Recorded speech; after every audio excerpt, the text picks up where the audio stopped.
He's been around for a while, so let's give a very warm, I think it's first time performing at Spoken Bird as well. We give a very warm round of applause to Atiq.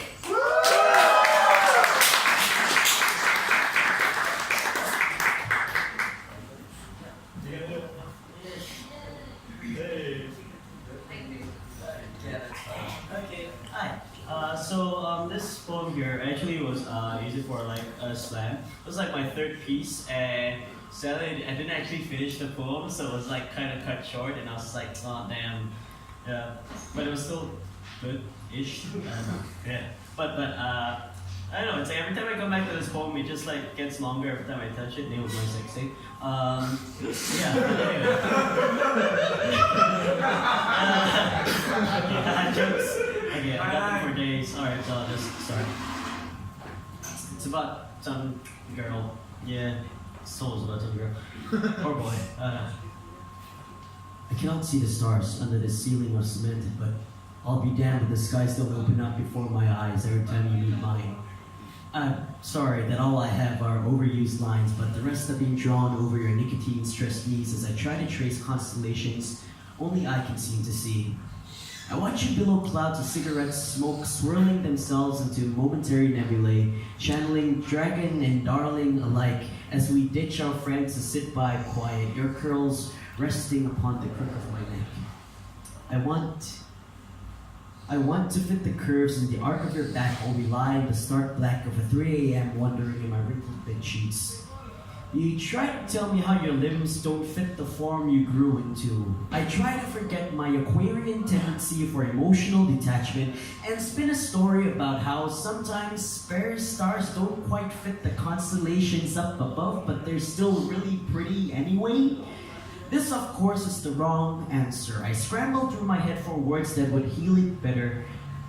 Play the role of the water barrier, but there is no healing spring from which to sieve that mana from. The well has gone dry from the drought spread upon our tongues as we drink ourselves to the brink of amnesia, scrubbing clean the slates on which our demons have clawed their names upon. Dysthymia, paranoia, melancholia, anorexia nervosa, my word dysphoria, yours dysmorphia, one letter apart and shifted around, but nevertheless the sound of it sums up why we feel fragmented in our skins. I'm sorry, I am no therapist, all I have are poems and apologies. Don't make me write you back into existence, please.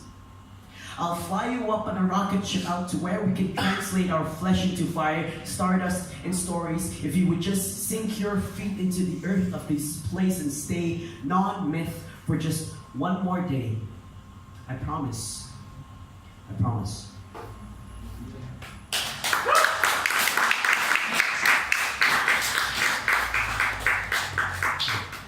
This next one is, well, not exactly from like the happiest family, so it's in response to that. And my siblings couldn't make it down today, so this is for them.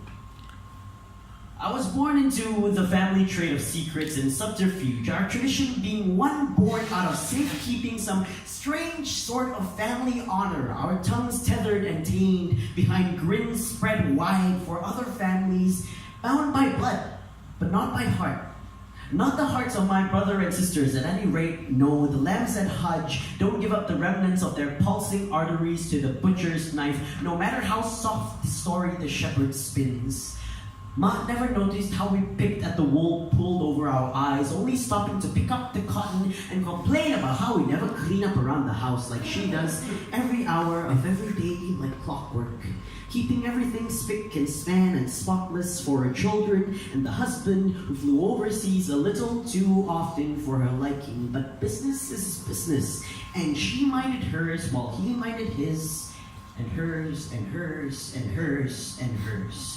Sometimes I wonder if my mother ever made her peace with the man she never sought closure with, closing their affairs in a short court session and ending in my father's last flight out the country. I wonder if he's ever heard the sound of apples falling inches from the tree as we wrote our own legacies in secrecy and shame, kissing strangers with no good intentions and letting them in just the same, their names just notches like lines on scraped knees, a tapestry meant for no one to see and yet uncovered like bruises under sleeves kept conspicuously rolled down in this endless summer heat, suspicious, We were always suspected of some newfound sin, no matter the matter. So is it any wonder we grew into the family business, not out of choice but necessity, lying to live another day, another dash of deception, just so we could breathe. But this is no life I want to lead, trading lung span for closet space, tasting fabrication day after day. So I say, yeah, I was born into a family trade of secrets, but seeking out my truth was my emancipation. Thank you.